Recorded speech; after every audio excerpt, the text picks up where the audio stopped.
What's up, everybody? This is Just Steve, and welcome back to the brand new episode of Chatting About Whatever. Thank you guys for stopping by again. I have a special guest with me today. He's in our Discord. He's been following since day one. He's a great guy. So go ahead and introduce yourself. What's going on, everybody? My name is Mike, otherwise known as OGPatriot. I'm a Twitch streamer. Been going on for about a year or so. Found Just Steve here since pretty much day one that they've been going, and I've been popping in their channel. It's been a great journey watching them and what they do, and I'm a fellow Twitch streamer as well. I'm in their Discord, chat with them every now and again, and no complaints about the community at all. It's a solid group of people in there. Twitch TV /OGPatriotX is my Twitch channel for anyone interested. I do variety streaming. I got the man's permission, by the way, before anybody complains about the plug. I'm a variety streamer. Main game that I do is Destiny. However, I've been switching up and adding a little bit of variety. I do Destiny, Anthem, Overwatch. Soon to be the Division 2 from the sounds of it, because it looks like it's pretty good. So I'm pretty sure next payday I'm gonna go ahead and get that on my PC, get that on my rig.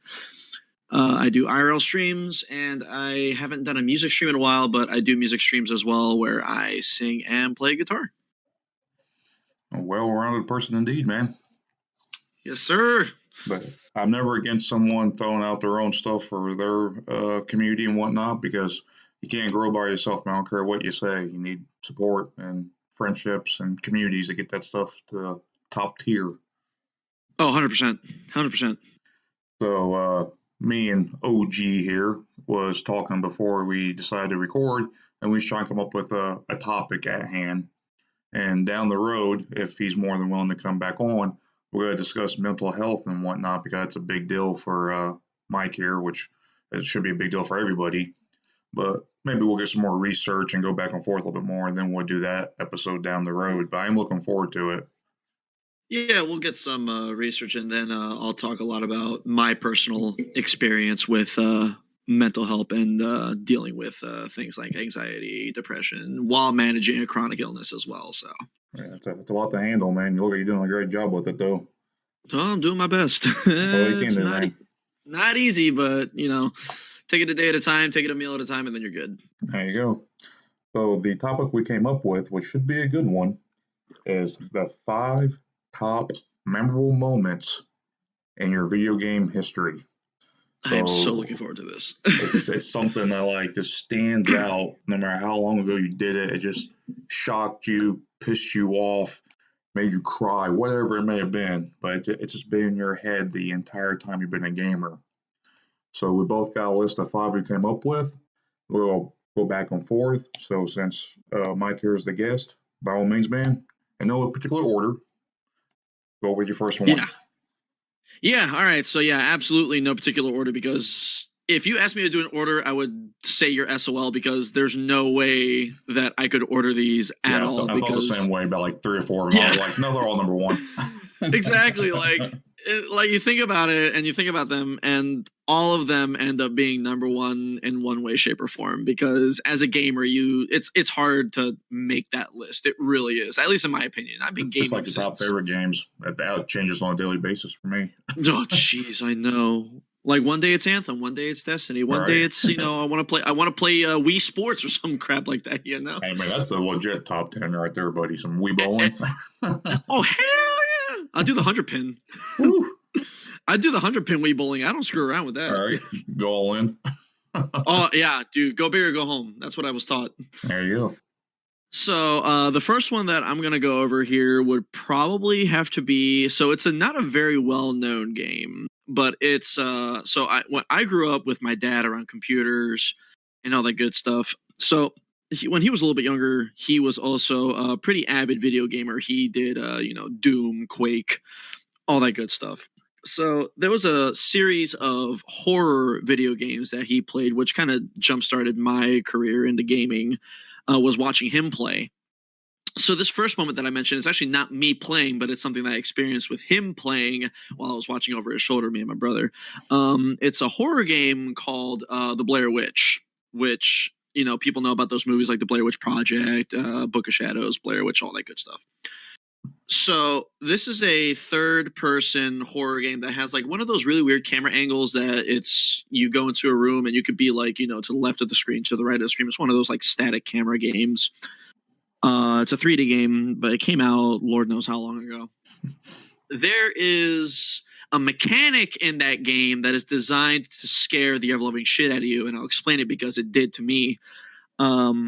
I was watching him play, and I remember I had this glass of milk. I had a glass of milk next to me because, you know, if you want to grow your bones, you want to have some milk, especially at a young age. So I had a glass of milk, and I was just about to, you know, take a drink of it, and I started drinking it. So there's a mechanic in that game where when you go into the woods, there is a river. There's a river that you go to that they say that a demon exists in that river. So the mechanic in this game is that if you get too close to the river, there's this giant freaking demon hand that comes out of nowhere, grabs your character, drags into the river, and that's it. Game over. You die. So my very first exposure to this mechanic happened when my ear was right next to the speaker. And by the way, he's playing on max volume because he's hard of hearing. So I was drinking my glass of milk. That mechanic happened. I spilled the milk all over myself. I screamed. I cried. I yelled because it was loud. It was vicious to watch. And I'm just like, what the hell? And my dad's just sitting there laughing at me like some kind of like hysterical clown or whatever. So needless to say, I watch my game volume from now on, and I don't play horror games after that. Man, I'm glad that it's very in-depth. I wasn't sure how in-depth we'd go with each one, but I could just picture myself sitting there watching you go through this experience. Oh, I mean, I wasn't sure. I like to talk about it. Like, if I can give detail, I typically give detail. I mean, I'll give all the detail you want, buddy. The more the better. I like to be in the situation with you. Yeah, like for 5 situations, I figure give as much detail about each as possible, kind of what I was going through, what I experienced. At that point, I experienced sheer terror and horror, and I cried. I think I was 7. Any crapping of the pants? There might have been a slight tinkle. The rest of the fluids came from me spilling the milk all over myself. Oh, that's great. I mean, bad but great. that's kind of how that little episode went down. Now, this one is not one of my top 5s, but with you saying that, there was a game that was totally underrated that came out for the GameCube in like 2002 or somewhere in that range. It was called Internal Darkness. And you play as this woman who goes into a mansion where her uncle died, and you pick up these books and stuff, and you go through the history of this family, what happened on this particular plot of land. You try and figure out why your uncle died. Well, while you're doing this stuff, like you pick up a book and you become like a ancient, like a gladiator, and then another time you become a firefighter in 1990. I mean, it's all different things. It's really out there for gaming, but it's really fun. But the biggest factor is there is a fear meter at the top of your screen, and the more that you get freaked out, things start happening. So, like, say you're walking through a room, and all of a sudden a person will just start walking by you and their head just falls off. Oh my God. And then like I went to a bathroom and I looked into this cabinet and turned around and there's a woman in the bathtub cutting her own wrist. Oh, hell no. Like, dude, it's like there's so many different things. Like even pulled a spot where you think your saved data is corrupted and tells you to turn off your system, but it's just part of the game. What? Yeah, I mean, it's so in-depth, dude. Like, I can't believe they never made another game like this or anything. But if you have a GameCube or you have any kind of access, go look this game up. It's freaking amazing. YouTube's about to be my friend for this. Oh, dude, my God. The walls will bleed. You will hear, like, people screaming. Someone hangs themselves. I mean, it's just like an endless amount of things that can happen while you're walking through this mansion. Jesus. And you gotta try to do your best, like keep your fear factor down. So And like, how did you keep it down though? well, like don't get into fights and stuff. Uh, Okay. like walk nice and slow. I mean, I can't remember everything because the last time I played through and beat it was like around that time. But there was Uh-huh. certain stuff you could do to like calm yourself down. But at certain points, no matter what, it would go up and you just have to deal with it. Good It's like you lord. couldn't bring your fear down because of what was going on around you. And Wow, that it's even so in depth that you can actually play through the game 3 times to get a true ending. really, so like it's one of those different multiple ending kind of Yeah, games. like you do this one, and then you use your save data and play again. Use your save data, play again, and then you get an extra part at the end of the game, and you get the true ending. So it had like Wow. replay factor, you had the fear meter, you had like good gameplay. I mean, it was just it's a crazy game, and I can't believe like S- it's underrated, Wow. man. I'm gonna have to look that up because that just sounds very, very intense. Yeah, like I'm not even kidding, man. I was like 14, 15 at the time when I played it. I didn't want to play it at night. I seriously, I would get home from school, make sure like my bedroom door is open, my lights on. I'm The like, lights are on. screw this, Yep. man. I'm not playing at night. I'm Oh man, gonna have my own fear meter above my head at some point. that is joyous. I love that. But that Um, might should have been my top five. But I didn't think about that until like you start talking about yours, and it just popped in my head. hey, man, whatever, man. Like sometimes again, you think you know your top five, and then so you know, you're like, Right. oh, wait, that happened. Yeah. So I'll start off Uh, with one of the lesser of my top five, but it's still a memorable moment. okay. When spoiler alerts, by the way, sorry for people listening to this. There's gonna be spoilers all around, probably for certain things. But this is from playing Call of Duty Modern Warfare when it Oh, first came out. And there's a certain level where you play as a Marine. I think his name is Steve Jackson. yeah. Now, bad things happen in games, but always in the end, the good guy wins. It's just the way games are. But I want this level, and they're like, "Oh man, this is happening." And I'm like, "All right, cool, man. We're gonna finish this level and go after the bad guy." At the end of said level, you get in your helicopter, you start flying off. Everyone starts freaking out. The bad guy has successfully launched a nuclear weapon, Oh, I know exactly what you're talking about. and you're in first person, and you see this thing go off. And it's even better now with the remastered that came out. Oh, that's beautiful. Yeah, I mean it's so devastating, but beautiful in the sense that you think you're there. And I just remember playing Right. this game, and I'm like, okay, we're far enough away. No, oh god, it's coming toward us, and you can't control nothing but the way you look. You can't jump out of the plane. You can't shoot anything down. You literally have to watch this nuclear bomb destroy a whole city, and then it takes out your helicopter. hmm And even at that point, I'm like, okay, we crashed, but we're far enough away. And then you get control of the character. And at first, I didn't even know I had control because the graphics were so good then at that point in gaming. I had my controller sitting down, and I was like, okay. I start moving. His heartbeat is really strong. And then you start hmm crawling slower. Then the heartbeat slows down, slower, slower.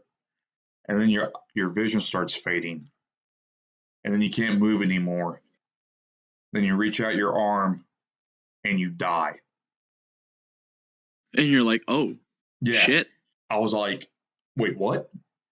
I'm like, did I do something Excuse me? wrong? Can I reload this and try again? But you don't see that very often in a video game, but just the atmosphere and there's no music, there's no sound, but Yep. your heartbeat. And I was like, what the hell just happened? I think that was one of the more defining Call of Duty moments right there. Oh yeah, of course. If Because I'm I being mean, honest, because I was a big old Call of Duty player since the very first Call of Duty. I've played every single Call of Duty that's come out, and that right there was like a pivotal, like, holy crap, like this can happen in a video game kind of scenario for back then. yeah.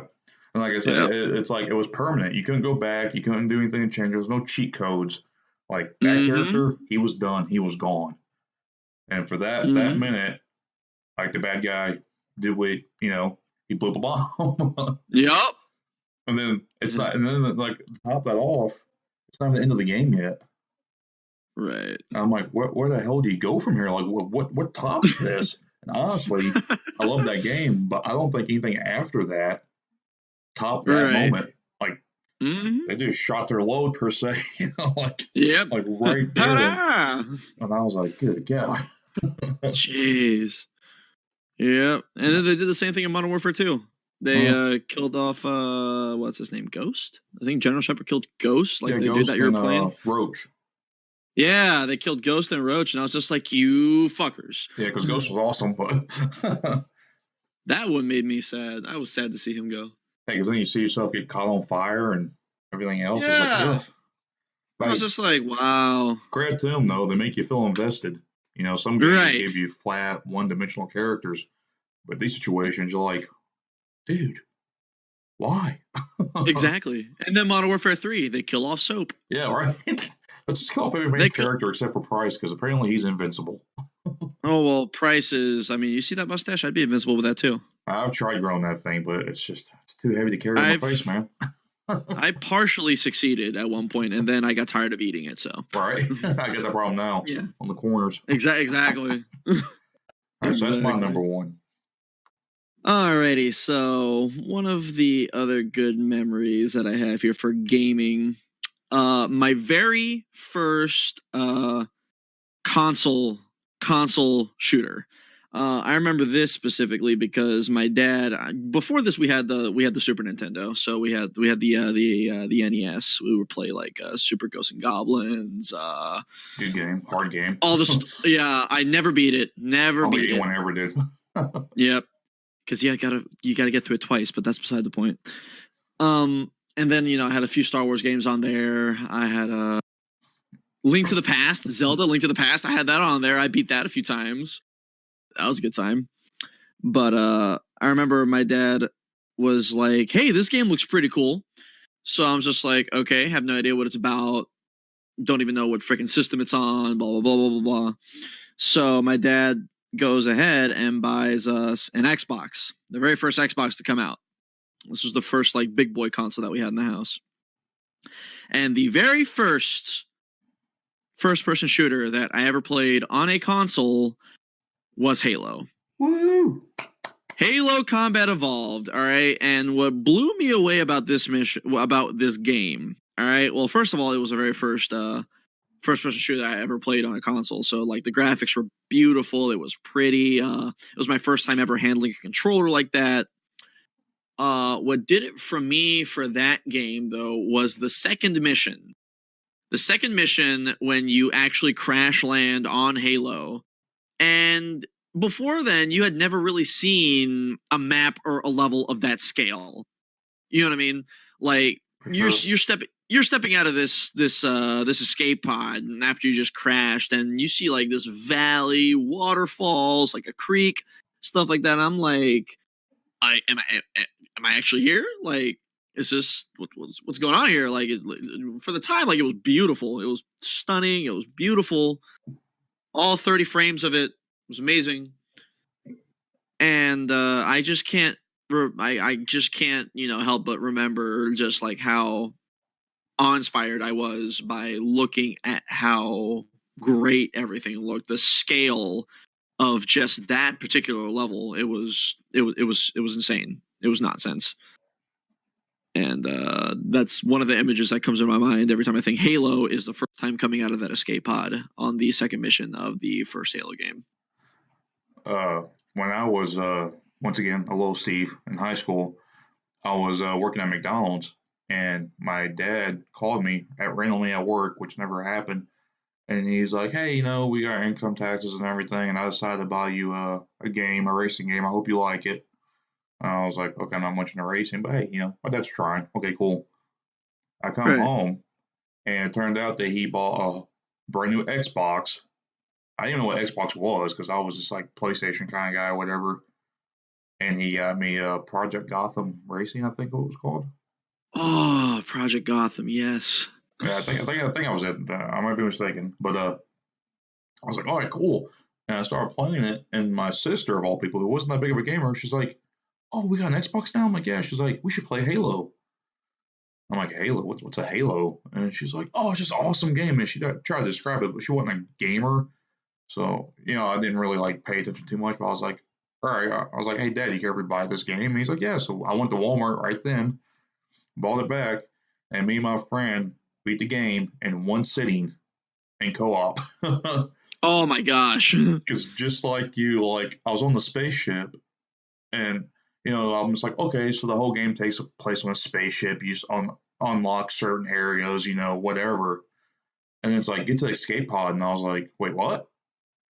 And then we crash land, and like you're the only survivor, like everybody's dead. And you walk out of the escape pod, and I felt the same way you did because I looked around and I didn't see no like walls. Then somebody was like, any barriers? I look up, all I see is sky and the other part of the halo itself. And I'm like, where do I even go? What do I do? And then like the first time hearing a grunt freak out and scream, and like, oh no, here he comes. Like I lost my mind. I'm like, what is this game? And then like you pick up all these weapons and you can drive a freaking warthog. And you got other guys helping you, and they jump on and shoot the gun for you and all this. And I'm like, oh, okay, so the whole game takes place at this area. And then you beat that level, and then you go to another part of the planet. And I'm like, how big is this game? Like, right. What? The scale, the freaking scale. Yeah, like to this day, there's some games that'll never reach the scale that the first Halo games did. Jeez, one of the things I swear everyone can relate trying to beat the library on Legendary. No, nightmares. My best friend of like 20 years, he came over to play, and I was on the library on Legendary. He's like, can I jump in? I was like, yeah. You never played before? And he's like, what is this? What is that thing? What's the flood? I was like, you have no idea what I've been going through for the last 3.5 hours. Oh, dude. That was the test of your metal mission. Yeah. On Legendary. That was the test of your metal. How good of a Halo player are you? Well, I will admit that. I don't know if I ever beat that level. Yeah, no, I never beat that level either. It's okay. So. But on a side note, though, there was announced that the Halo remastered anniversary thing. I can't remember what it's called. Oh yeah, the Master Chief Collection. Yeah, it's coming to the PC. Yes, and it's gotta have Reach with it, so I'm gonna definitely pick that up because I will have some fun with some old school Halo. Because you give me Halo 1 and that pistol on Hang 'em High, and I will win every time. Oh man, Blood Gulch though. Oh dude, capture the flag on Blood Gulch. Yeah, boy. Yes, dude. Rocket launchers up top on the left. I freaked out on stream when I found out that the Master Chief Collection was coming out on PC. I freaked out on stream. I was like, holy shit, it's coming! Nobody was ready. Good times. Nobody was ready. It was great. Okay, so on to my number 2, a nice little trilogy of games called Mass Effect. Ooh. Now, I'm a huge sucker for RPGs and whatnot. When the first Mass Effect came out, I was like, you get to make your own choices. You get to pick what kind of character you are. You got dialogue options. I'm like, oh, this is so cool.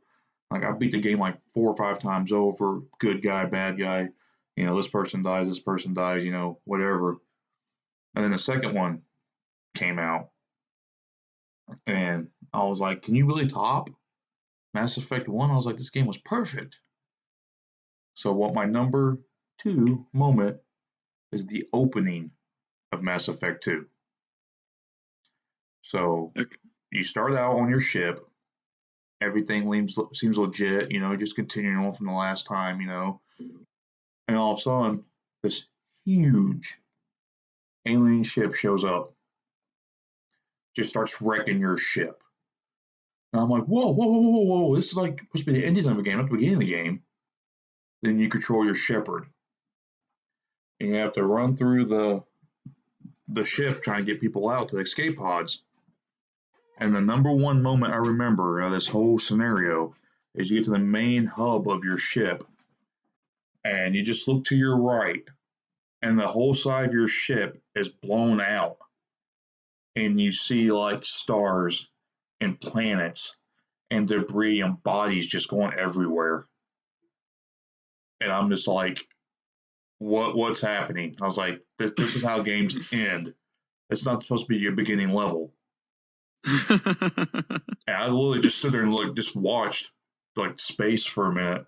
I was like, this is insane. And like even like the sunlight was reflecting off your visor, and you had like light flares and everything. And then the cutscene kicks in, and you get everyone off, and you're about to get into your escape pod, and you get blown out that hole.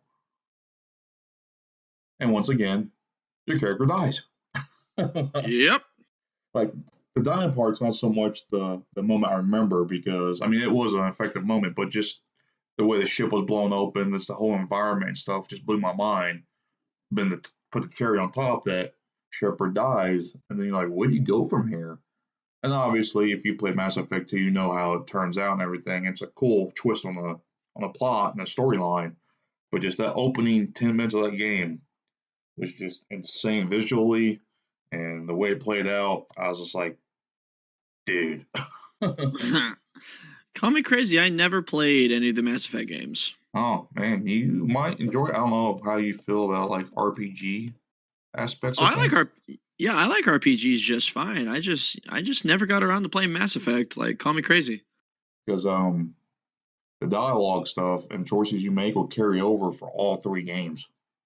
Oh wow. Yeah, so I mean, it was like a big thing at the time, because like every choice, like, the smallest choices you could make in the first one, like telling a reporter to screw off. When you played the second game, you ran into her again. She's like, "You gonna be a dick again? Or you actually talk to me this time?"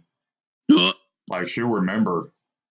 And some stuff that you can do something at the very beginning of the first game, like halfway through the third one, this person will show up like, "Hey, remember how you helped me?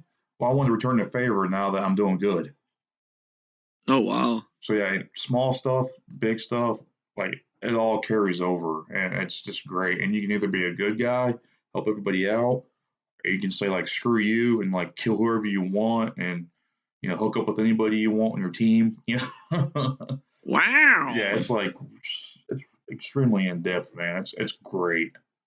That's a level of detail I was not anticipating. Right, I wasn't either until it happened. I was like, "Oh, that's happening." Oh, this can happen. I'm like Michael Jackson with the box of popcorn there, like, "Yeah, buddy."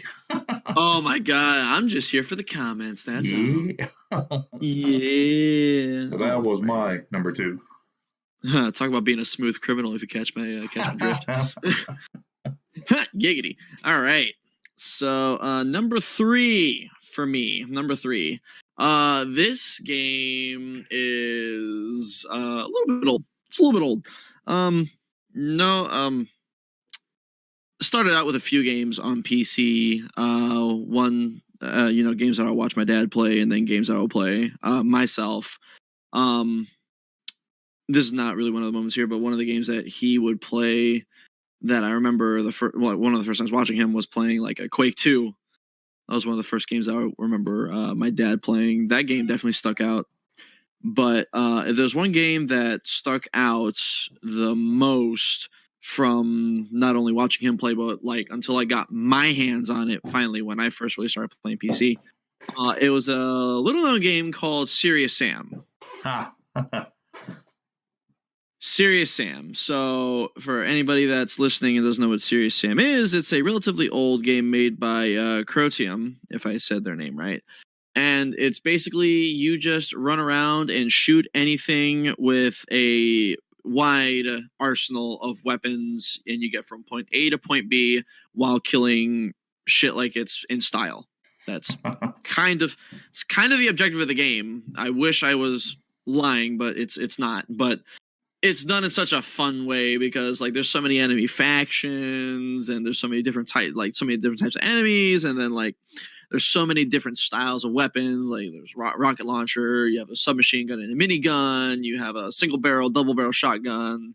Later on in the game, you get this. Literally, it's just a cannon. Like you run around with a goddamn cannon. Like come on, like who else thinks of this stuff, right? And the thing is that there's no like obvious mechanism to it. It's literally just the barrel of the cannon, and you're just going around with this barrel of a cannon, just like lobbing cannonballs at bulls coming at you or headless suicidal people. Headless suicidal people. Yeah, the kamikazes. All right. Yeah, the kamikazes that come at you. They're headless individuals that somehow know where the hell you are, and they have bombs attached to each of their arms, and they're running at you while screaming, by the way. They're running at you, and they're going like, ah! Like, just running at you, and you're just like, oh, this is... Head. With no head, mind you. No head. And it's terrifying. That should because be a moment in itself. there's one... This isn't even the moment, but, like, the moment comes from this game, but, like, one of those things that comes out to mind is literally like you go into a valley. This game takes place in Egypt, and aliens have apparently come and whatever not. And obviously, there's headless people with bombs attached to their hands running around. You kill like one of them, and then there's like an army of them just amasses over the hill, and you have to kill all of them. And you're just like, oh my god, there's a bunch of headless people screaming at me with bombs attached to their hands. What am I gonna do? Just shoot them, obviously, and bunch of explosions just happen, and you're just like, oh crap. But the defining moment for that game was the very last level. The very last level takes place on the Great Pyramid of Giza. But before you get to the actual pyramid, there's an arena style encounter that happens where you take the main factions of every enemy, and they spawn in kind of like a horde mode wave style gameplay. But the key to that is as you're slaying these guys out, you're slaying these monsters, the waves, they keep happening. The music gets progressively faster as you go through these waves. So the sense of urgency to kill everything, the music makes you feel as though this is imperative. You got to do this. You got to do this. You got to do this. So you get through that section, and that's not even that. That's only like half of the final mission.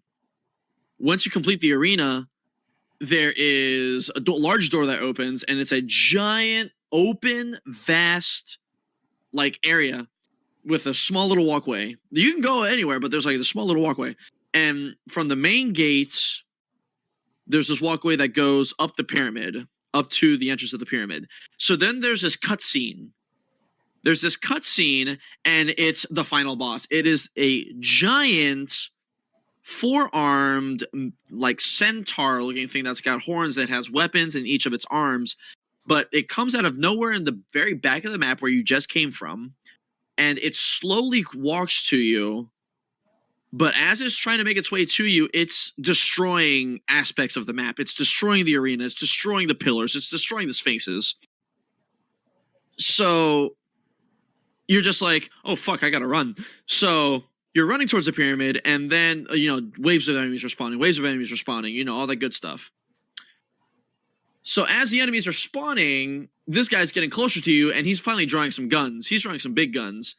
And then I remember I'm facing this guy, shooting my cannon at him because it's the thing that does the most damage. And out of nowhere, an alien spaceship, this giant UFO circular thing, is like slowly coming into frame and positions itself on top of the pyramid because an alien race is apparently trying to help me kill this giant thing. So you do the actual boss fight. You get actually up in the tower, and the top of the pyramid opens, and you have to get the main bad guy low enough for the UFO to fire a beam that you activate in order to land the final blow. Because if you don't use the final blow mechanic, if his health gets down low enough, he regens all of his health, and you got to do it all over again. So the trick to that was getting his health low enough to the point where once you activated all four of the plates, which are four sections of the pyramid, there's a beam that comes down that kills the boss, and then you teleport up to the UFO, and that's it. Game over. I have to play this game now. Oh yeah, dude, they've remastered it a few times. It's been remastered on Steam, and there's various Serious Sam games. There's Serious Sam 1, there's Serious Sam the first encounter. There's Serious Sam the second encounter. And those are the only two true Serious Sam games, in my opinions, because the other ones that came out are complete and utter ass. See, I've heard of it. I've seen some gameplay. Yeah. But that just sounds like Independence Day mixed with, like, I don't know, like Disney. No, it legit is. It was just an Independence Day style event where you just have this giant beam. Like, okay, no, yeah, for real though. It's on Steam. The remastered versions of both games are on Steam. I highly recommend them. The second game takes place in, where is it? Where the hell is it?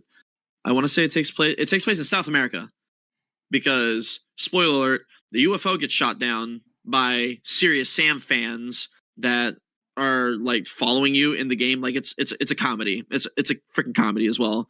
Serious Sam fans that dress like your character but have these giant brains. They try to get close to the ship because you're about to go into hyperspace to fight the guy whose name is Mental, who is the forces behind, who's the big guy behind all these forces that are coming to Earth. And they crash into your ship, and your UFO lands in South America, and then you have to go through basically under the gauntlet of things again, pyramids, big bosses, stuff like that. So yeah, that's highly crazy. highly recommend Serious Sam, the first encounter and the second encounter. I highly recommend those games. They're remastered on Steam. What are you doing? Go get them. Should be a spokesperson for these people. Or look it up on YouTube or something, because that just sounds a whole other level of insanity. Well, if you want to know what you're getting into, definitely look it up on YouTube first. So that way you're gonna be like, oh, okay, cool, that's one. And then if it's something that you feel as though you can have fun playing, then yeah, go for it. All right. Yeah. I was gonna say something there. Moving on to my number 3.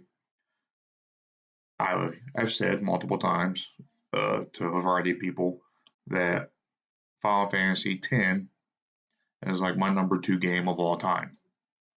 Like the entire game, it's just like the gameplay, the story, character development, mechanics, music, voice acting, like everything.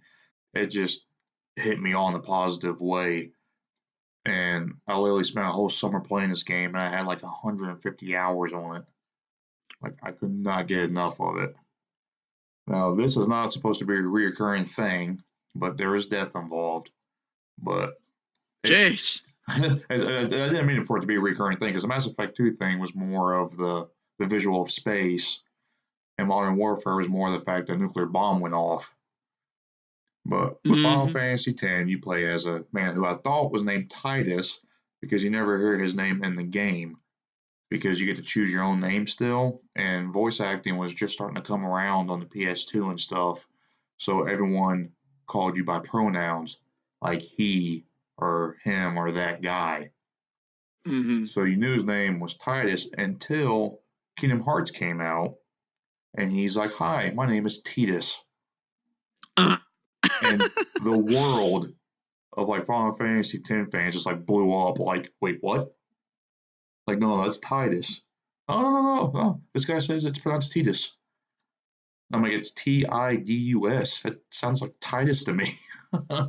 Jeez. But anyway, so the overall story is the fact that he is a blitzball player, which is like underwater soccer. It's weird but fun. And this thing called sin attacks. And you wake up to what you think is 1,000 years in the future. And the place that you lived is destroyed.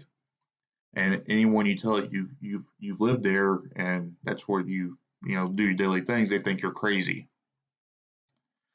And you're trying to figure out why you're here, what's going on, what have you. And it turns out that sin, it's like a huge monster. It's bigger than like the Empire State. This thing's huge. Turns out it's your father. Oh. Like, your dad is inside this, and you hate your dad with a passion. Like, he treated you like crap. He was a famous blitzball player. He didn't care about you. He didn't care about your mom. He's up and disappeared. Well, it turns out he wound up at the same place you did 10 years earlier. But he became famous for a different reason. He helped destroy sin. But the thing is, whoever helps destroy sin then has to become sin. It's a reoccurrent cycle, an endless 10-year cycle. You get 10 years of peace, and then sin comes back, and whoever was the one to destroy it becomes it. Oh. So throughout the game, you're with this woman named Una, and she's a summoner, and her job is to summon the last Aeon, destroy sin, and then become sin. Her job in life is to die just to give the world 10 years of peace. And she's willing to do it. She's all in. She's like, all right, this is my job. This is my life calling. I'm going to do it. Okay. Okay. You follow me so far? Yeah. Okay. Yeah. So Titus joins her as one of like her like protectors, like her guardians is what they call them. Like they guard her until she gets to that point where she has to fight sin, and then they help her do what she needs to do. Mm-hmm. So along the way, you start falling in love with her, and you find out that Sin's your dad and everything, and then you find out that because of what's happening to you coming from which turns out ain't the past. Stick with me. The world you've been living in is a dream world made for people who died. What? See, you already. What? So you didn't go in the future. You just went to the actual world. It's not a dreamland anymore. It's the actual place. So the whole time you've been alive, you've been in like a dream world. Because in reality, that place was destroyed 1,000 years ago. So if she beats sin, you go away. Oh. So Una doesn't want to do it because she loves Titus. But Titus is trying to force her to do it because it's the right thing to do, and it gives 10 years of peace. So you're building up to this moment. And throughout the game, you build up, and all this different stuff's going on, but this is like the main focus. You finally get to the fight. You fight, it's Titus versus his dad. It's going to summon the final, someone to do everything. But instead, they find a way to do it where doesn't have to die. And she won't become sin. They can permanently destroy sin. But Titus will still go away. Oh. There's no change in that. He has to go to like the afterlife. He can't stay once sin is destroyed. But Jesus. he does it willingly. And they defeat sin. And this is the moment. And I am a grown man. I'm 32 years old. And I almost cried like a baby. Oh, God. Because if you can picture this, okay, you can look it up on YouTube if you want. Uh-huh. They're on top of this airship. And here's Una and the Guardians at one side of the ship, and here's Titus at the other end. And as he's looking off into the sky, everyone that's been affected by sin and the dreamland and all this is going to the afterlife. And you see those souls going up into the sky. And he has to join them because he has to leave. Uh-huh. Una runs at him and goes for a hug and falls right through him. Oh. Because he's already disappearing to go to the afterlife. And dude, it's so heart-wrenching and horrible. Wow. Because like once again, there's nothing you can do to change it. But he was willing to do it to save her because that's how much he loved her. He's like, I will go away forever to make sure you have a good life, that this world keeps on living. And she couldn't do anything to stop it. And just the fact of her flying through him and hitting the ground and watching him float up in the sky and say goodbye. Oh, dude. It was just, it was so good. It's like watching a freaking, like, Oscar-nominated Lord. movie or something. I was like, no, Right. no, let her hug him. I hate you. I'll never let go, Jack. Right. I'll never let go. Like the music, the graphics, man, like a tear coming down her eye, him looking back over his shoulder to wave and say, like, I love you and all this. Oh man. Wow. That sounds gut-wrenching. But however, and I hate him to this day for this, a few years later, they came out with a Final Fantasy X-2, which takes that all back. They bring him back from the dead.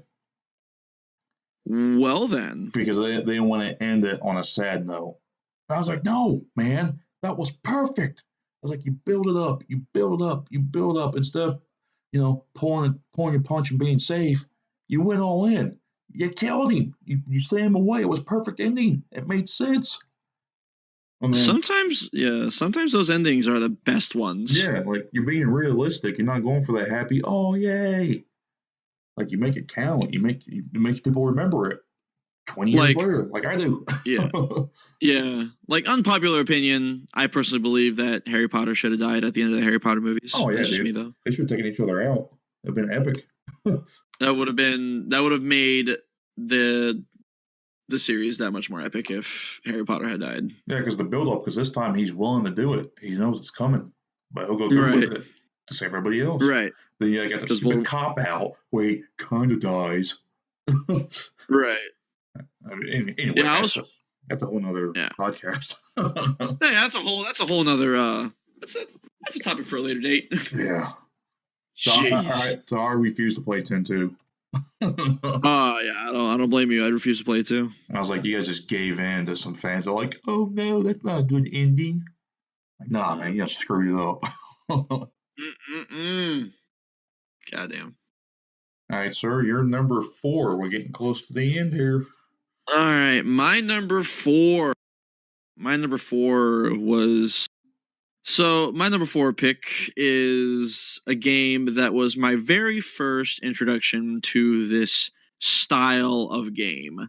Up until this point, I had played nothing but single-player games. No online, no multiplayer, no AI that you could, like, really play with or so on and so forth, or play against, like, in a multiplayer setting. So, the very first game that I played of this style and genre was Star Wars Battlefront. And that game was a major changer for me. Now, a little bit of preface here. I had no internet growing up for the longest time. Like, we had internet, but it was dial-up. Okay. We always lived in areas where we could not get any kind of high-speed internet. So this was, DSL at the time. I think cable had just come out. I think I remember the max speeds that you could get with DSL was like 600 kilobits per second, something like that. Like, that was the new thing, whatnot. But we couldn't get that. So I had dial-up internet all the way up until I was in high school. So I never had, the experience of doing actual online games. But the closest that I ever got to an online game at that point was Battlefront. Because it was multiplayer modes like, Galactic Conquest and stuff. And, you had Galactic Conquest and you had, like just regular Conquest, domination style type games. And just interrupt real quick, sorry. Are you talking about the ones that first came out, like the PS2? Oh yeah, those battle, yeah. Okay, because some people might be younger and they might be thinking the ones that came out for like the PS3 and PS4 or whatever, it just came out. Oh no. Okay, yeah, no context. This is Star Wars Battlefront that came out back in the early 2000s, or when in 2000, sometime in 2000. Yeah. Yeah. No, I'm not talking about the new reboots that they've done. The first one was horrible. The second one was actually pretty good. No reboots. But no, these are the original Battlefront games. And one thing that blew my mind with that was it felt as though I was playing multiplayer, but I actually wasn't playing multiplayer. because I had, my team of AI people versus another team of AI people, and it was just this, I don't even know how to describe it. It was this feeling of like, wow, I feel as though I can finally play a game of this, of this magnitude without having to rely on any kind of internet source. Because it was all there. There was no DLC. There was no content drops. There was no friggin' supply crates. There was no online content that needed constant updates and such. It was just the game, and that's it. And it felt like a full-fledged war with every game that I had played, doing Galactic Conquest on like Theed, Palace, on the Fields of Naboo, stuff like that. And then Battlefront 2 came out, the original Battlefront 2 came out, and they introduced space battles. They introduced larger scale conflicts, both in space and in the air. The one thing that always stuck out to me with Battlefront, and this is my moment right here, was reenacting the Battle of Hoth. That was freaking cool to me because I was a major Star Wars buff back then. I still am now. However, I'm not really looking forward to the news because I don't think they've been that great, but that's beside the point. I was a big, original trilogy. I grew up with the original trilogy, and then, the sequel, the prequel trilogy, excuse me, not the sequel, the prequel trilogy came out as I was growing up, episodes 1, 2, and 3, and playing through the Battle of Hoth on both Battlefront and Battlefront 2 were the ones that I always tried first because that was such an iconic moment in Episode 5, The Empire Strikes Back. Best Star Wars movie ever made, by the way, and my favorite one. Well said. I will take that. I will take that to my grave. I will take that until the day I die. That Episode 5 is the best Star Wars movie ever made because the bad guys win, and there's never been a movie like that. And I just thought it was all around amazing. But yeah, the Battle of Hoth, taking out the shield generator as the Imperials piloting the ATs.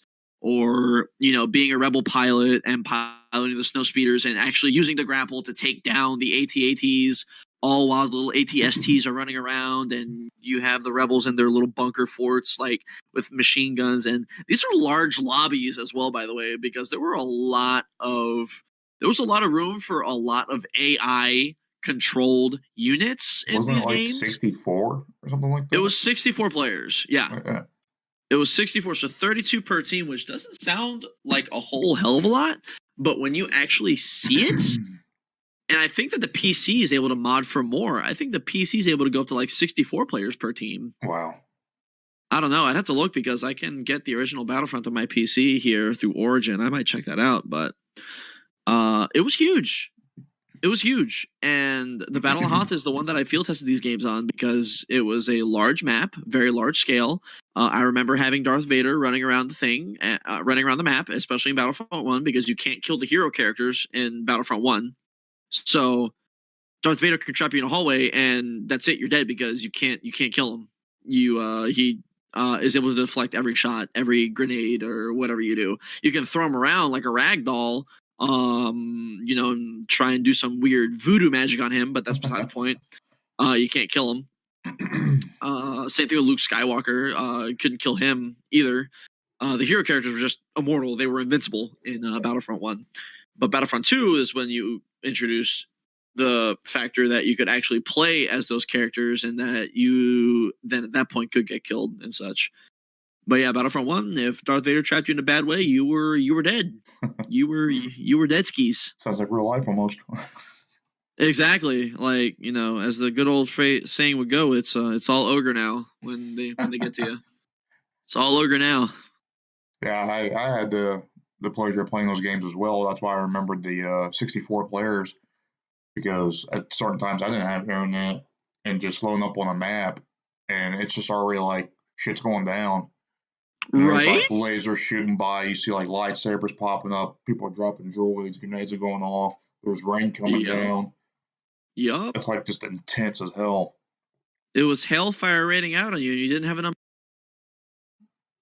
That's what it boiled down to. Yeah, and then like I remember being in space and be able to fly into the ships and land your your ship or whatever, and you can go like through there and kill everybody and take out their ships and stuff. Oh yeah, take out their systems. Yeah, it was Oh insane. man, I wish they would have brought that back Yeah, in whenever it was the coming back, Battlefront I 2 was that came like, out. yeah, and then it was just like Battlefield with a Star Wars cover on it. What it felt Yeah, like to pretty me much. anyway. But on a side Yeah. note, talking about being stuck in a hallway with Darth Vader, nothing to this day beats Star Wars Rogue One. Oh man, That yup. hallway scene, man, holy hell. When you show up to the club. Yeah. And you just like hear him breathing, and it's all pitch black. And I was in the theater with my wife, and I'm just like smacking her shoulder. I'm like, oh, God, do it right. And he just like unleashes hell. I was with my friends and I was just like, okay, cool. So, well, spoiler alert, everybody dies in that movie. Spoiler alert. But it works. But it works. Yeah, no, it absolutely works. And it makes episode 4 a whole lot different, by the way. If you've seen that movie, it makes episode 4 a whole lot different. But yeah, I remember I was there opening night with my friend, and like that emotional wreck just happened where you saw everybody just die. You're just like, oh my god, like what? And then the Death Star just like rained hellfire on top of this planet. And you're just like, all right, it can't, like, that's the end of the movie right there. It can't get any worse or can't get any better. And then you see the shuttle going up to the main command ship, and you're just like, uh-huh. And then they're downloading the plans. I'm just like, okay. The door gets stuck. All right. It's a dark hallway. And then you hear the breathing. You're just like, oh, there is no way they're about to. Yep, they did. They did. But that hallway scene gave me so much anxiety. I know, because, like, and I don't know why. Because you know they get the plans, right? You know they get the plans, yet there's always that, for whatever reason, there was a feeling of uncertainty of like, oh God, Vader's coming for you. He's gonna get you. Like, but if you see Star Wars, you already know. Like, you already know they get away with the plans. You know, so it was like this unreasonable. I watched them all. I'm a big Star Wars fan myself, but yeah, that scene alone, I'm all like, are they gonna change this somehow? I'm like, chop off someone's hand. I'm like, what's going on here? I just love that the very end of it was the Corellian cruiser just like coming down and going at a light speed, and that's exactly where episode 4 picks up. Yeah, when it comes out of light speed. Yeah, when it comes out of light speed.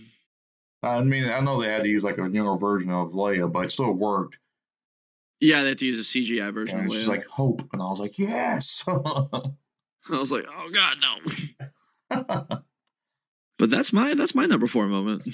Solid list so far, man. Speaking of solid, oh God. My number 4 is from Metal Gear Solid Part 1. And for those of you who don't know, Metal Gear Solid 3 is my favorite game of all time.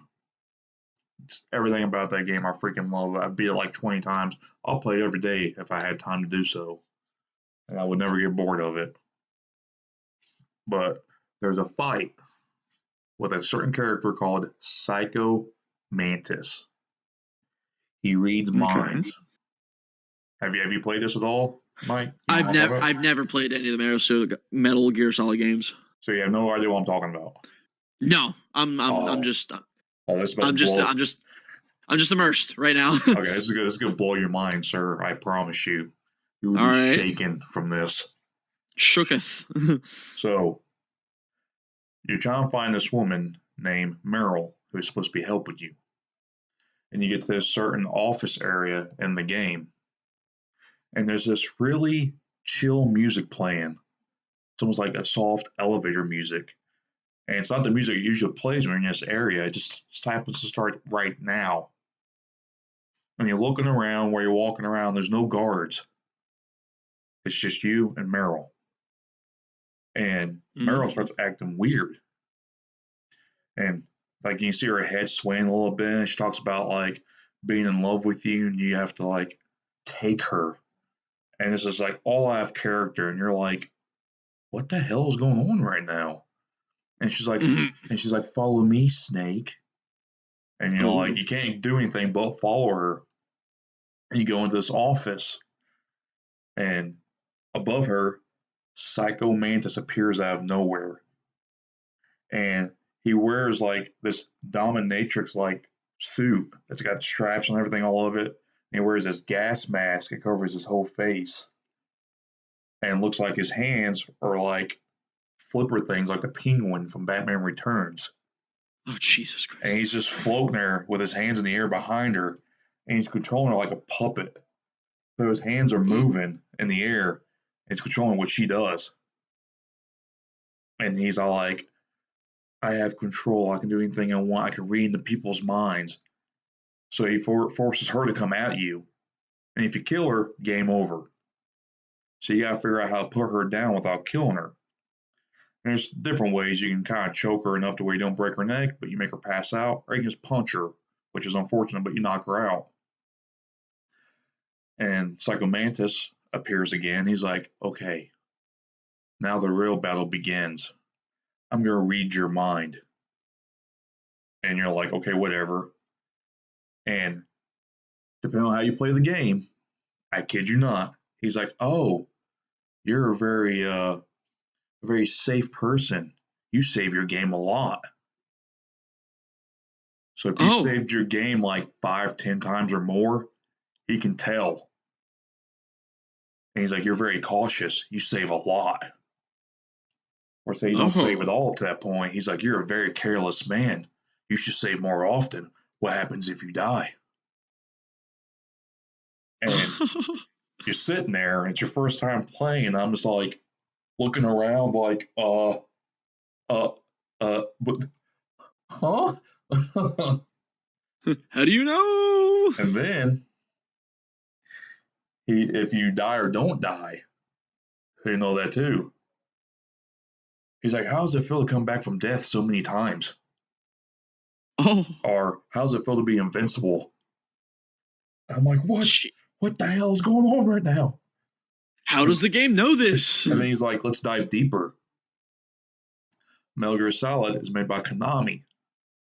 If you have any games on your memory card that's Konami, he calls them out. What? So he's like, I see you like Castlevania Symphony of the Night.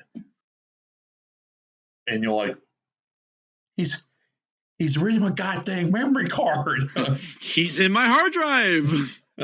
Imagine being like, 10, 11, 12 when it first came out, you're sitting there playing a cool game, and then this starts up, and you're just like, have I died? Like, what is going on here? Is this what my version of hell looks like? And then it gets even better. He's like, you still don't believe me? Put your controller down. Oh.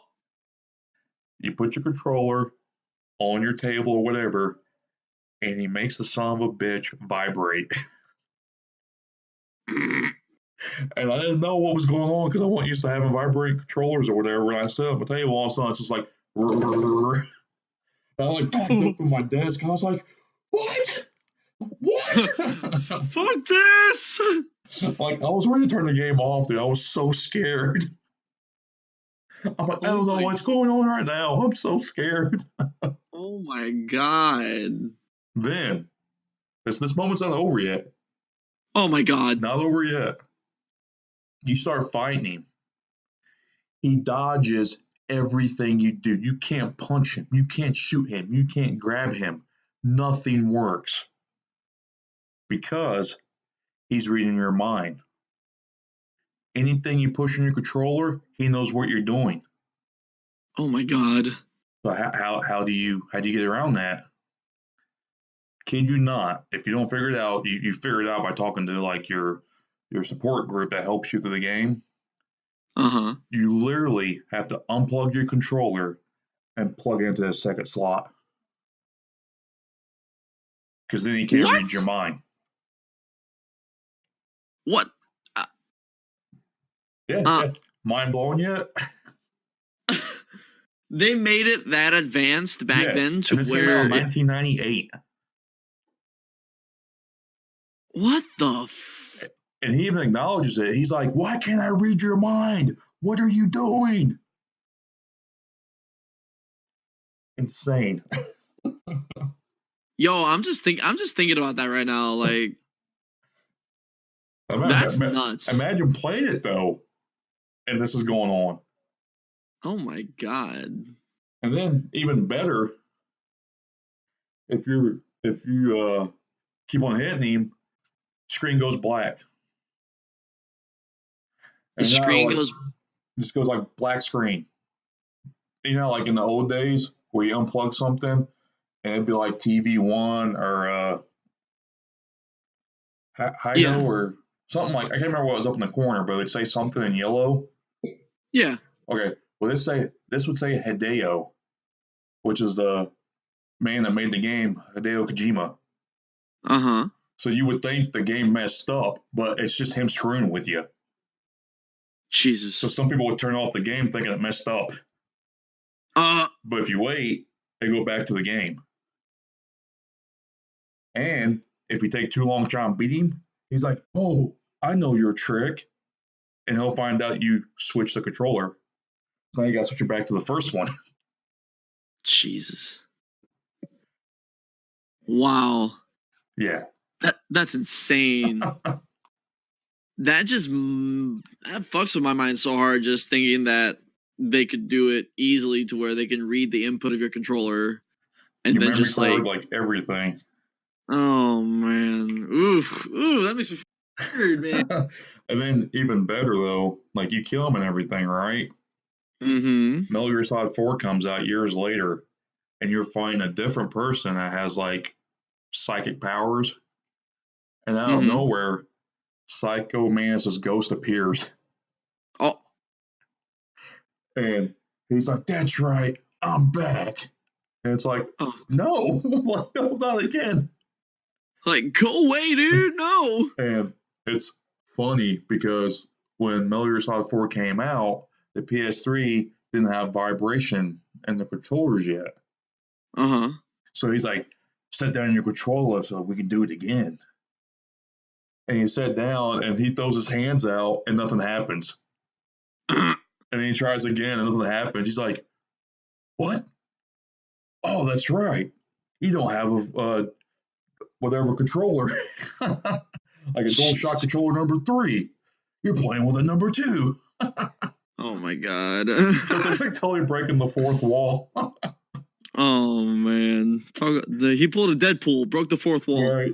But like it was so cool just to see him again because I didn't know what was gonna happen. And then that happened. Right. So I was like, okay, sir, you get a golf clap. Jeez. Yeah, that's great. That moment will stick with me for the rest of my life. That's epic. Because just the whole scenario, man, from start to finish, it's just like, did that just happen? Like, is he real? Is this not part of the game? Does this guy know who I am? Right. You know my name's Steve. Oh my god. Oh no. Jeez. So finally.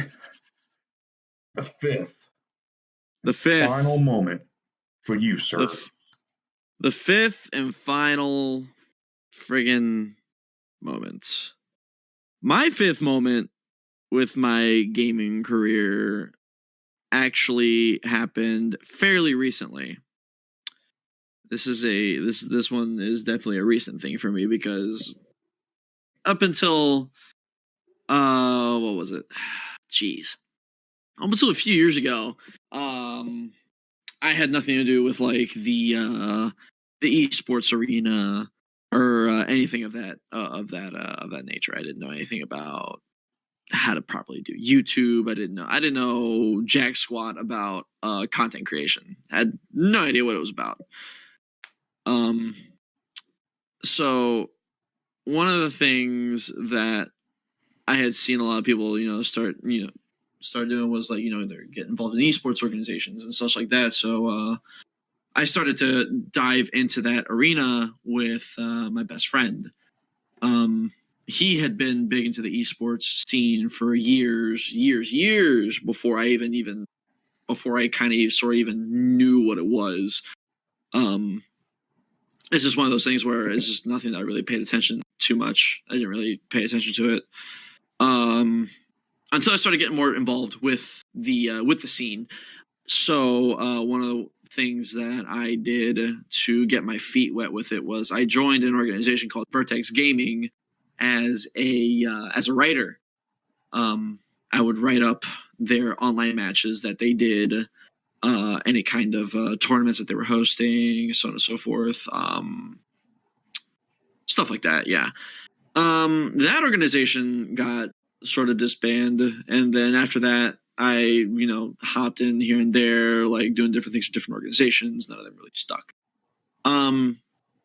One of my defining moments when it came down to really sort of solidifying the fact that I wanted to do something with gaming, whether it be content creation, esports, I joined an organization called Omen Gaming. This isn't like the big, huge, like freaking like, oh my God, everybody knows Omen. No, there was another Omen Gaming that was around for a while that unfortunately the brand has been retired.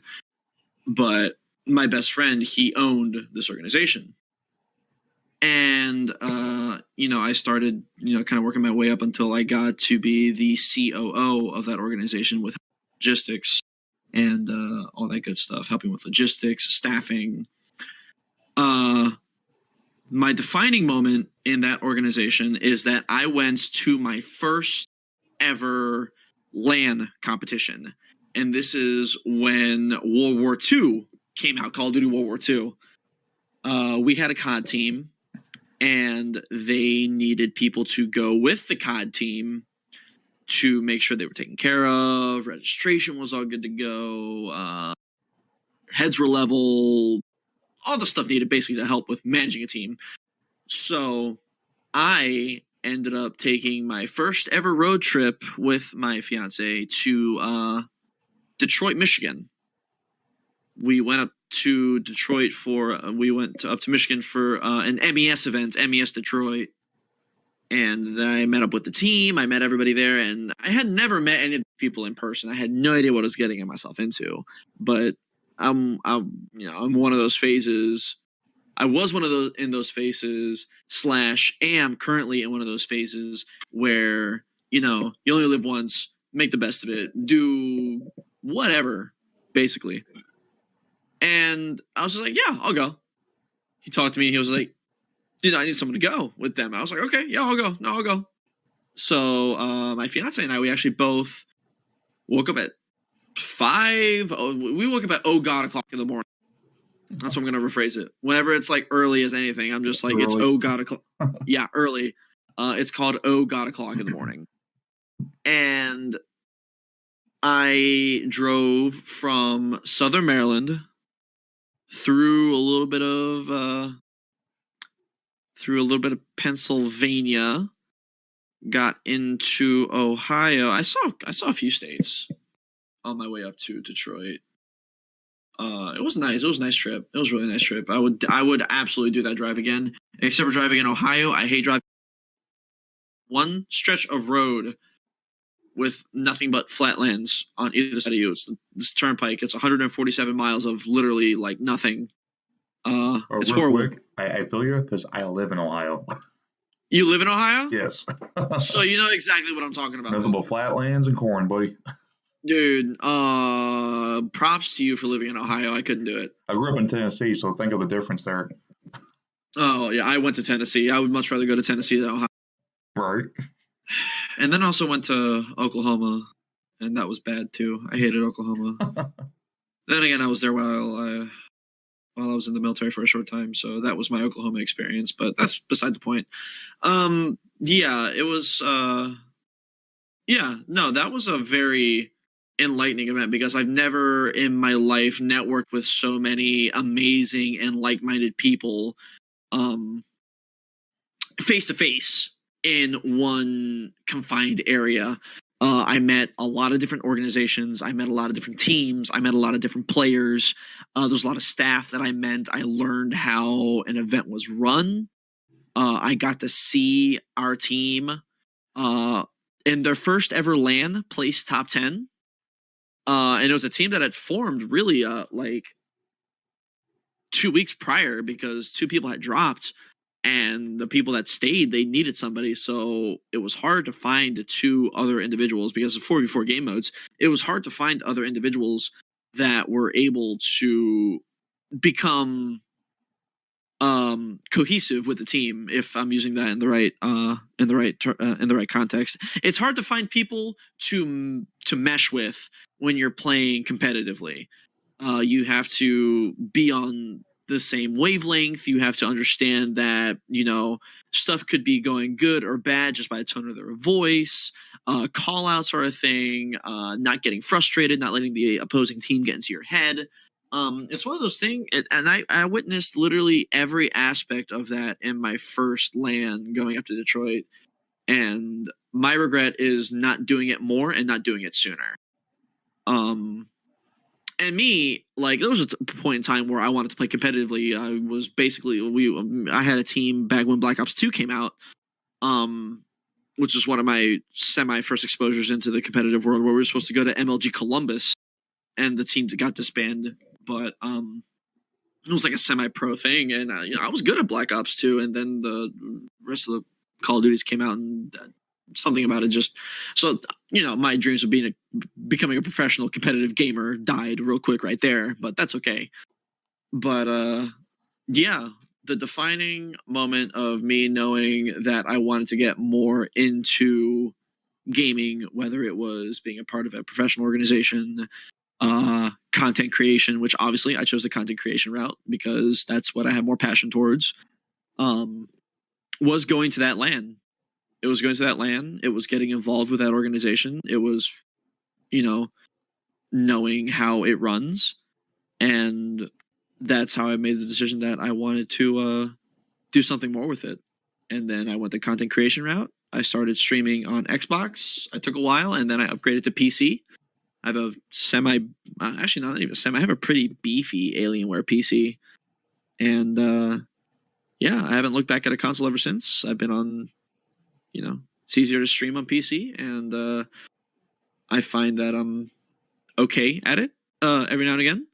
And it's something that I enjoy. It's something I'm passionate about. So that's what pretty much propelled me to not really say be the individual that I am nowadays, but to be the content creator that I am now. How you gonna make me try to top that, sir? How am I gonna try and make you top that? Because that was an amazing experience. I didn't realize that this was a wee-wee measuring competition. Right. If I had known that, I would have put it away, Right. Hey, but man, I'm so happy you took that path because you put out great content, man. You're always positive, outgoing, always friendly. I appreciate that. You're on there every freaking day. Like, I can't believe how much you're on Twitch. Like, every time I go through my Twitter feed, you're doing something. Yeah, amazing. I mean, I definitely slowed down my streaming though because I was starting to get burnt out. So I've finally implemented days off.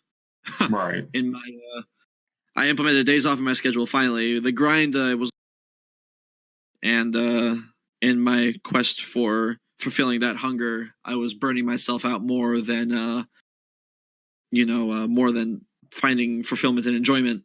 So I took a step back, and then I realized that I needed to incorporate days for me to rest and recover because it's actually not as easy as people make it look. It's really not. People, you're just like, oh, you just sit there and play video games and Yeah, but I'd love to have a discussion with someone about that and let them know what exactly we go through. Yeah, it's not just that. Like, to sum it up, it's you got to present a certain amount of skill in what you're playing. You have to enjoy what you're playing. You can't just succumb to popular demand. And while you're doing that, you're also working on your entertainment the entertainment factor of it. If I want to watch just playthroughs, I go to YouTube. Okay, but if I'm gonna watch someone do something live, they gotta be like, you gotta be entertaining, you gotta be engaging. There's stuff that's gonna happen that's gonna make you want to get down, and you can't show your chat, your audience, that you're getting down. It's a lot mentally, more so physically, but it's a lot mentally, and that's what people don't understand. That just because you're just sitting there physically on a computer, just monitoring screens and playing a video game, it doesn't mean that there's not this whole mental mind game going on. Like, okay, what can I do to engage during this segment? And while I'm doing that, I'm thinking about that, and also reading chat, responding to chat, handling any trolls as they come, and acknowledging people that do different notifications on the chat, whether it be donations, bits, subs, follows, stuff like that. It's a lot. It really is. And I'm sure I'm trying to get my way through all that stuff. Like, You take it day by day. But yeah, that's how you gotta take it, day by day. yeah, I mean, like you can't like show a pissed off face. You can't lash out at the people that's on there. Don't complain about the lack of viewers. You gotta Yeah. stay positive because anything you say or do, it's live. They see it, and Yep. it can make you or break you. That is true. That So, is very true. I mean, in my head sometimes I'm like, I'm so pissed off right now, but I'm like, all right, guys, let's go. We're getting some Final Fantasy 10 going. Woo! Yee I'll do my best. yee. Okay, Yep. so now my number 5. Drum roll, please. Was that a machine gun or a drum set? It was a very fast snare drum. Ooh, well done then, sir. So Oh, thank you. it's a weird one, the way I'm about to explain it, but it's playing a video game for the first time ever, and also the feeling I get every time I play a video game. Okay. Okay, so I come home one day. I'm like 5 years old. I'm in like kindergarten, first grade, somewhere in that range, and my dad bought himself a Nintendo, and he's playing Mario 1, the original. I sit down and I'm just trying to figure out what's going on. I'm like, I see my dad with this thing in his hand, and I'm getting the notion that if he's pressing something, the TV's reacting to it. Like, he's not watching a TV show, he's making this thing do stuff, like react. And I'm just like, well, what is this? And he's like, oh, it's What? Mario. And I'm like, but you're controlling it? Yeah. I'm like, what? Whoa. So like he's like, hey, you want to try it? And I'm like, okay. And I look down and I'm like, all right, hold down this button. I'm looking down and I look up and he's moving. I let go and he stops. I'm like, I'm controlling him. Like, whoa. Yeah, I'm like, I'm doing this. I was like, what's A button do? He I'm a jumps. magician. Yeah, I mean, it's like, for a young kid, just anything in general can kind of blow your mind. But the fact that you get to control something and you get to watch it happen on a TV screen, you know? And then on top of that, if you ever like play a Mario game at that time and then go try to explain to someone else who's not a gamer about what you just played, they might think you're on drugs. Because Oh, I'm a God. plumber that's jumping on turtles' heads, eating shrooms, sliding down flagpoles, going down pipes, fighting the guy that's blowing flames at me, trying to find a princess. But She's not in this castle. Sorry. she never is. Skank. She never is in the castle. He takes everything too seriously. But like from that moment though, it's like whenever I would play a game, like nothing else mattered. Mm-hmm. And to this day, I feel that way. Like I've told my friends and other people this, like if I'm having a bad day, like when I was a kid, I got picked on relentlessly. Like people made fun of the way I looked, the way I dressed. I didn't have a lot of money, It was a horrible time for me for a few years there. And I'd come home like totally devastated. And then I'll turn on my game. And I'm just immersed in these worlds and these characters. And like these people won't treat me bad. These people won't say I'm not good enough. These people don't care how I'm dressed, how I talk, how I look. I'm like, they're always there for me. They never go away. And anytime I'm having a bad day, no matter what, I can sit down, I can play Assassin's Creed, I can play Resident Evil, I can play Division, whatever, and it's all my problems go away. Mm-hmm. So Amen. every moment is just another moment and it just repeats itself day in and day out. And I'm so happy that I'm a gamer. And I'm so happy I got the ability to play all these amazing games. And that my wife, though she does care I spend too much money, she realizes what it does for me on a personal level, and she supports me like 110% with everything I do. So just video games in general is like my biggest video game moment. Damn. That's yeah, no. That is true. I mean, think about it. Without video games, we wouldn't be doing this podcast right now, would we? Exactly. Without, video games and communities and the relationships that we form when we play these games together, just like chatting, conversating. You wouldn't have that without video games. You really would. And like, people still to this day are like, oh, you're just a video game nerd. And I'm like, you're damn right I am. Mm-hmm. And I've made plenty of friendships. I've done some amazing things. I get to do this stuff every day with people that like are the same as me. Like, granted, we pick on each other and whatever, but at the end of the day, we all support each other. And it's just the best community I could ever be part of. And it's all because of video games. 100%. One of my lifelong friends I met on a Modern Warfare 2 lobby. He lives in Europe. And yeah, that's a friendship right there that I definitely value. That's awesome, man. I have a friend on Discord, Chris, that's from Scotland, and Owen Buttons from Scotland, and I feel like I could like hang out with him any day and wouldn't be awkward at all because of the relationship I have with them on here. Exactly. And that's what it boils down to. You can't get that from every community in life, but no. Video games is a very special community. I wouldn't give up for anything, man. Oh yeah, same. I am proud to be a gamer and a content creator. I really am. And if I could do that for the rest of my life and make a living off of it, then I would love to do it. Man, at the end of the day, I mean, if I didn't make that good of a living off of it, I still have to work a job.